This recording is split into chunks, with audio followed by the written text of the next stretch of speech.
Hi guys, Ty from GenerEOS here, and in this video we hear from Lasanka Pererra from Independent Reserve, who's a fiat to crypto exchange. They've recently launched EOS trading on their platform, which is a great boon for Australian EOS holders. It means that we're able to buy and sell EOS directly for Australian dollars. And hopefully this will act as a catalyst to grow the EOS community in Australia.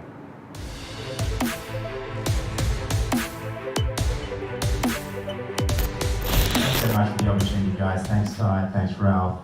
And thanks, Sean, for speaking earlier. I am so excited to be here today for a number of reasons. And actually, while, like when you guys spoke to me a few days ago and to speak about, let's speak today, I was kind of thinking about what I'm going to speak about today. And I often get asked about Independent Reserve and how we go about identifying tokens and projects that we're going to list. And one of the reasons that excites me today is that I've found out about Sean and M&A. So for a little while now, I've known M&A to be one of the outstanding Australian projects. I didn't know why, and today I found out. So for that, I'm genuinely thankful. The other thing is, today, I would say that we are in a very, very deep valley in a crypto winter. And if you guys haven't been in the crypto space for a little while, this is absolutely it. And I know because I've been in the crypto space since 2012, and I'll kind of tell you a little bit about my journey, and I'll try and keep it less than the allocated 5 minutes. And I'll tell you, one of the most important things I've learned in this whole space is the importance of community. And I'll tie it into why, I guess, community is one of the very, very big important things when we look at listing a project or a token or a cryptocurrency or an independent reserve. So, when we started in 2012, 2013, Independent Reserve, it was an idea, it came from Matt Gox. So, myself, I'm a financial markets guy. I've been building regulated financial services businesses for a little while back then. Two of my best friends, Adam and Adrian, they've been at the top of their game when it came to building large-scale enterprise systems. These guys have just finished over a 6-year period of building a system that took Channel 9, everything you see out of Channel 9, the apps that connected to it, the worm during election debates, literally everything. Program management software where you can literally drag and drop adverts and show and schedule things. So they built a massive enterprise solution for Channel 9. So these guys are at the top of their game.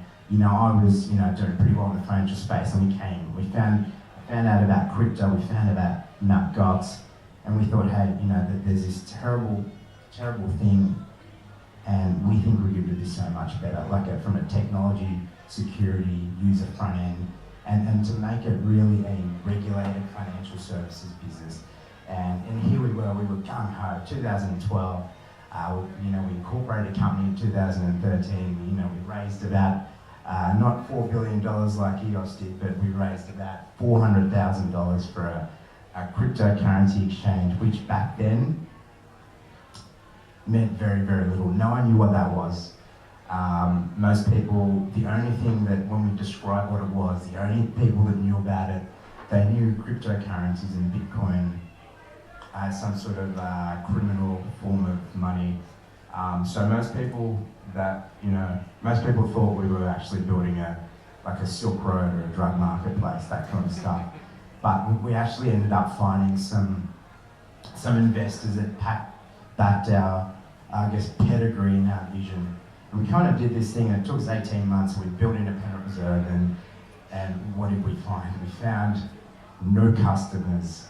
We found no one wanted to buy Bitcoin, and we found ourselves in a room of, 14 people in a dark little pub, and no one knew what you were talking about, and there was really no appetite. And that's kind of where really, my first memories of being in Bitcoin and, you know, having started in the Pererra Reserve comes from. And actually, those are the times that, you know, that actually showed me the value of building community. I don't think that matters so much. So, yeah. So these are the times that actually taught me the value of building a community. And in my entire, and I don't mean just the time of having been an independent reserve, but my entire adult life of 33 years, my entire 15 years of being in financial markets. I have never seen an industry where communities have built so aggressively, where communities have been so parochial and people have got together, driven by, I guess, kind of almost political, almost religious-like attitudes, and crypto is just a space that have just brought people together like no other space that I've ever seen before. And I'll give you a few examples. Is that, I guess in this time, like in this, so when we brought everything together for Independent Reserve, you know, we thought, hey, there's no offering like this for Australia or New Zealand. We built it, we brought the technology, the people, you know, we had regulators, we had some serious investors on our board, we had everything, and you know what, there was no community. You know, we thought we were solving some real problems. We thought, you know, we would enable Aussie customers to access crypto for the first time using Australian banks. We would make it super transparent. You know, we'd give them like the best of everything, a super smooth user experience, all this kind of stuff. It didn't matter. You know, it actually.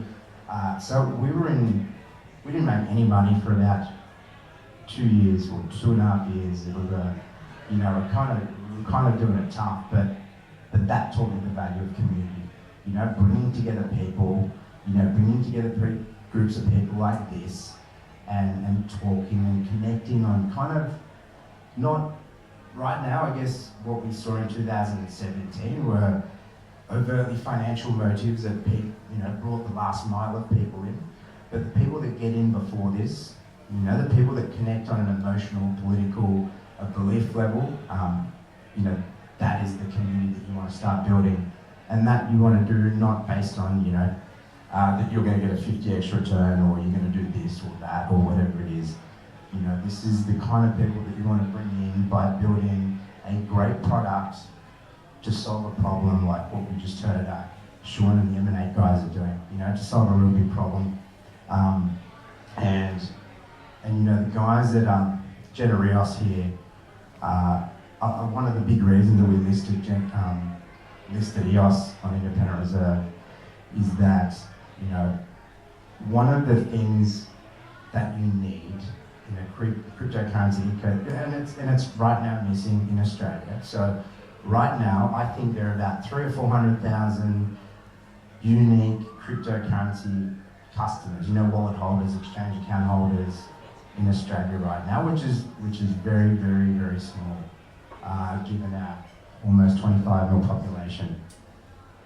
What we have are mostly people that are speculating for financial gain, but what we're missing are people that are on the merchant side. We're missing the mining sector, and this is directly related to what these privileged Australian, you know, this is a lucky country, right? We have everything we need. We don't have, I guess, 99% of people in Australia have access to banking and you know, they have access to literally anything we want. We have, you know, very easy access to payments and banking and privilege and wealth and social security, and we don't need to do any of these things. We don't have a, this is getting on the kind of political side, but our political regime right now is quite stable from a monetary perspective. Right? It's because we've been stringently regulated, but you know, we have an RBA that's a central bank that's operating independently, and our inflation's in control. You know, we're kind of operating within the inflation ranges, so it's kind of hunky-dory right now, which means that we don't have the desire for an alternate financial system that's decentralized and, you know, we have these good things, and which means that we don't really have a mining economy, like a cryptocurrency mining economy. We don't have this right now because we don't need to.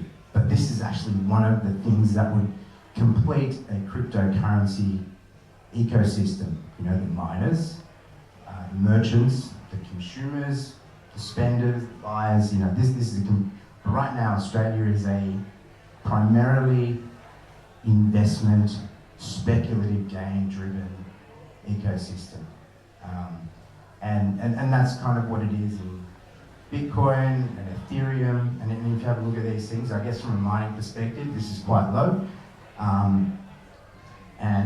But I think this is changing. One of the things that excites us about EOS is actually the existence of these guys, GenerEOS. Is that, you know, these guys are block producers. You know, these guys are on that sell side of the market. Sean, you guys are creating a use case on the other side where there are genuine users that need to be able to use this. So we're kind of genuinely excited. This is delegated proof of stake. This is not, you know, this is slightly different to the proof of work, primarily proof of work currencies that we've listed so far. So this is very, very different. We're a little bit excited about the slightly different key management in that the private keys in EOS kind of can be programmed to do different things, which is kind of exciting to us from as an exchange, because as an exchange we process a lot of incoming deposits, we process a lot of outgoing withdrawals. The way we manage digital asset securities, we have we have a whole bunch of our assets offline. We have a whole bunch of, I guess in some cases we have a hot wallet, warm wallet, these kind of things. So we have to do a whole bunch of treasury and security measures that we take with all of the digital currencies, and you have to, because we've been in the game now for a long time. We look after assets for about 120,000 Australian customers, so that number is very big. So there are a lot of customers that rely on us to do this. So that is why I'm excited about these guys, and that's why we listed EOS.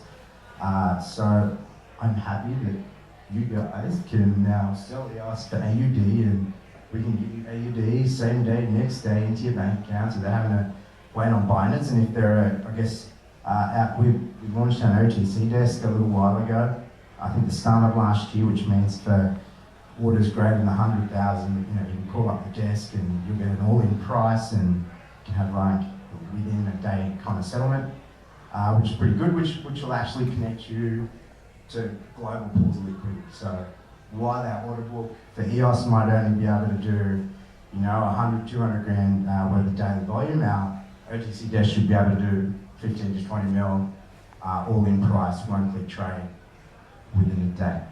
So yeah, so that's why I'm excited about that. But back to the community component. Community is really, really, really important. It is actually the one thing that I've learned in having started in Pererra Reserve in 2013, having that core ecosystem, connecting with people, bringing people together. It's, you know, I remember rooms like this, and those people that connected, they were there because of a belief system. They were there because they connected in, you know, the ultimate end goal and the value proposition. But and in the same way, we've kind of gone on. So part of, you know, having been around for 5 years, we did something else, and we wanted to build another type of community. Is that I remember when we started, we had literally no support. It was very hard to raise money. We couldn't get any legal support. We couldn't get any proper tax advice. It was very, very difficult to get external consultants to penetration test our systems. We couldn't find auditors. There were a whole bunch of things we couldn't do. So last year, end of last year, we launched IR Ventures, which is our blockchain accelerator. So we essentially opened up half of our office to, I guess, companies like what Independent Reserve were 4 years ago or 3 years ago. They were looking to build great products and, you know, kind of good space to work with like-minded people, whether it was auditors and, you know, other kind of services. We work with the KPMG guys, Peter Zing, and his team, so they can kind of come in off your bookkeeping support and all this kind of stuff. You can, there's some guys that offer grants and things like this, or help you get grants for R&D spends and Commercialisation Australia kind of grants and export market development grants. So we actually have an event on the 11th of April. So if you guys want to learn a bit more about grants, we're trying to get some of the money you spent back on R&D courses, or I know it comes on our ventures around 6 p.m. and you'll learn a thing or two there. But otherwise, don't forget the value of community. One of the key reasons we're around here today is because we spent so much time not on features but building community. Building community by connecting and bringing together a whole bunch of people that wanted to build the cryptocurrency space in Australia. We want to build a better ecosystem for Australian startups, and that's what we did with our ventures. We want to create a better Australian ecosystem and community to raise funds in and to hire people, and that's why we've been talking a lot to the Treasury. So we've been talking to the guys KPMG, Block8, Piper Alderman, and basically build community Australia, build community EOS, build the cryptocurrency community, and work together, folks. Just remember, if you think the market's quiet now and you're not making money, you may feel like commercially this is very tough now. Just wait, because you guys are still very, very early in this space. I was pretty early in 2012, 2013, and we've been, we did it pretty tough then, but the rewards of bringing so many more people into this ecosystem and bringing so many new projects and, enabling you guys to build the next layer of business. You guys are building a layer of business on top of us, and the M&A guys are building another layer on top, and that's super exciting, and you guys are helping artists do more stuff. Very, very exciting. I say go crypto, go EOS, go Australia. Thanks for the opportunity. Have a great day, guys.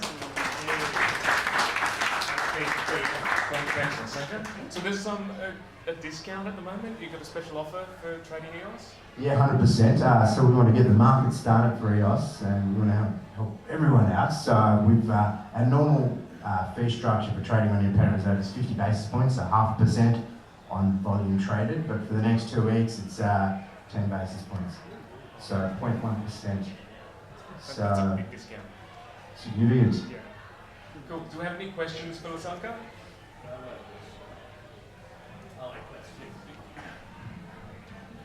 Hey, I've never heard of you guys, but I'm really glad I have, because I needed EOS on-ramp and off-ramp. But what sort of market share do you have in comparison to BTC markets or anyone else in Australia?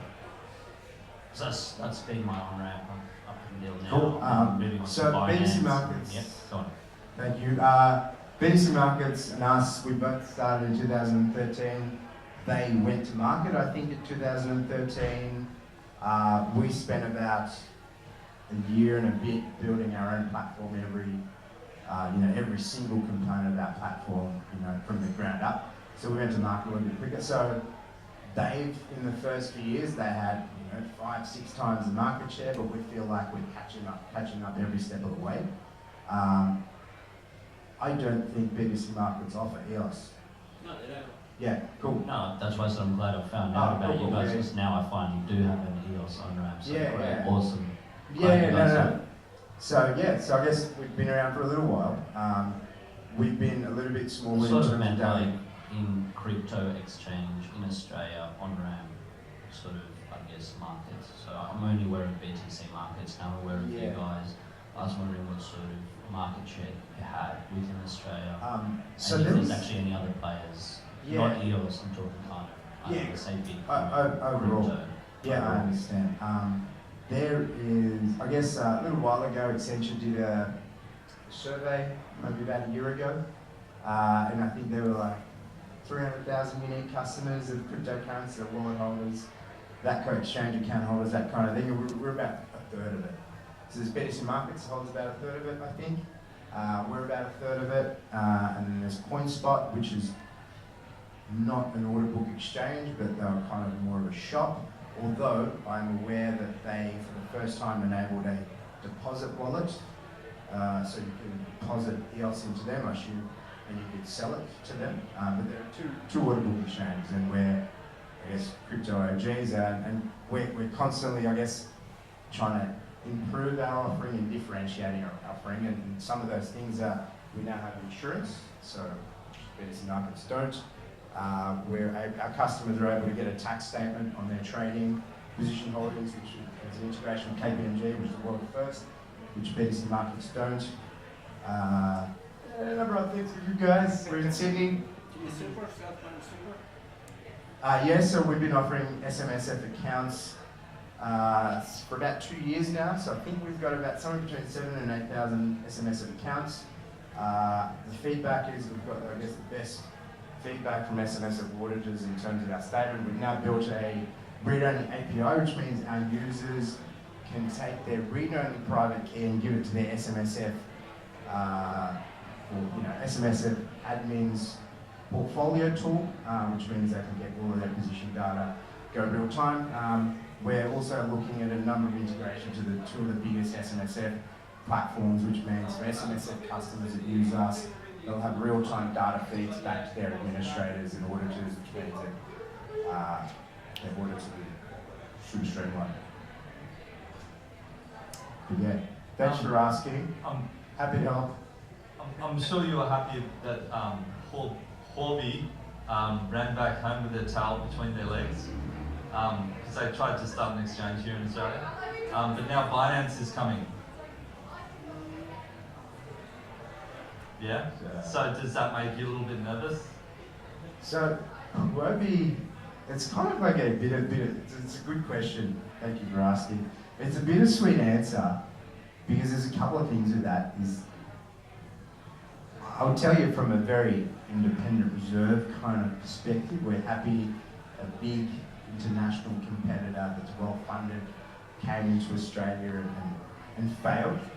They failed to gain market share. They failed to connect culturally with the people. And I saw them execute their marketing strategy and it was very, very poor.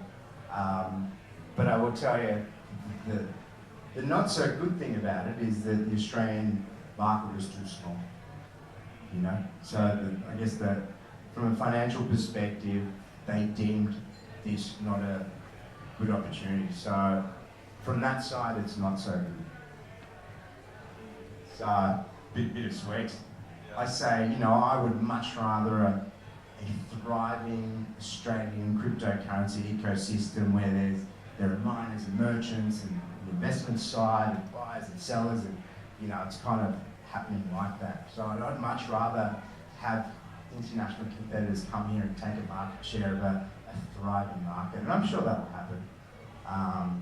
But you know, we're proudly Australian, and we always will be, and we're, you know, we welcome competition. It makes us better. And actually, one of the things about this terrible crypto market is it makes us all better. You know, we work so much on, you know, optimizing our cost structures and optimizing our security levels, and we're doing so much on product development, and we're talking to, you know, we're learning so much from a regulatory perspective, and we're looking at doing so many JVs and integration to traditional financial markets, where in the first few years, you know, we just didn't do that. We were just so busy just building, you know, like connectivity from our exchange, where our users interact, to the blockchain APIs. You know, that was our focus, and now our focus is connecting to Iris, and connecting to Bloomberg, connecting to Thomson Reuters and our affinity, connecting to BGO, connecting to Class, you know, doing all these kinds of things. But yeah, I think it's fantastic. It's keeping us on our toes. Welcome competition. I think Binance is coming, but from the one notice I've seen, they're doing a cash deposit at newsagent style. They're just using agents, right? They're using Blue Shift. Yeah, they're using Blue Shift, and those guys are like friends of ours. guess my experience is the guys that are willing to pay 5% plus at a news agent for a very small amount of cryptocurrency are paying for a premium for they're paying a premium for privacy. And this is not a market that independent reserves in.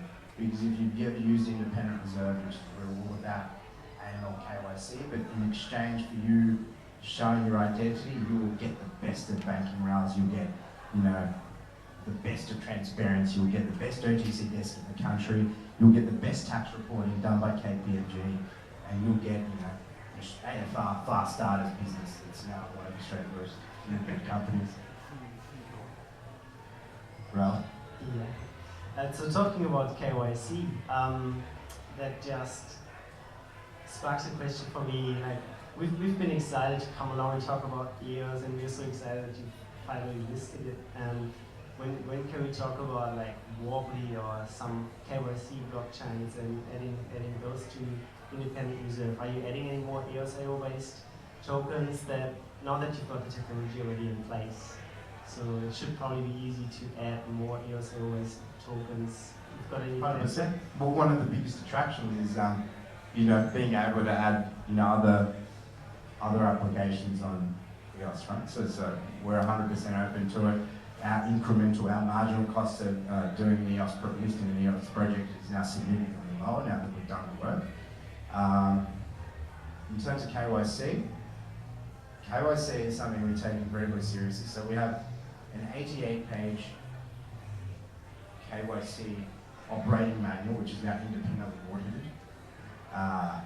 And those words, you know, whilst they're just words, these are things that have taken us maybe 3 years to put that together. Austrac have taken guidance from this kind of stuff. So right now, this is how KYC happens. So you submit your information.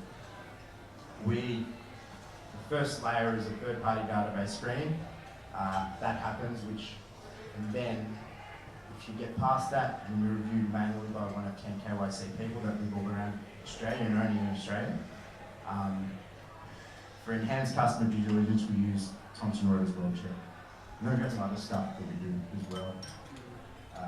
So right now, we would not use a blockchain-based KYC tool because we know this is a very, very important part of our thing that protects us from fraud, that keeps us in line with our regulators, and we know every single part of that works. So I don't know entirely how Wobbly works, but right now I would say, and I'm the COO, so I've got to say, probably I wouldn't use Wobbly right now. But most of them know what it is. Fair enough. But yeah, it's we can talk about it offline, I guess. We can, Ralph, we can. Any more questions? All right, let's hear it for Lasanka, guys. Thank you very much. Thanks, Ralph. Well, that concludes Thanks for the our opportunity. presentation for tonight.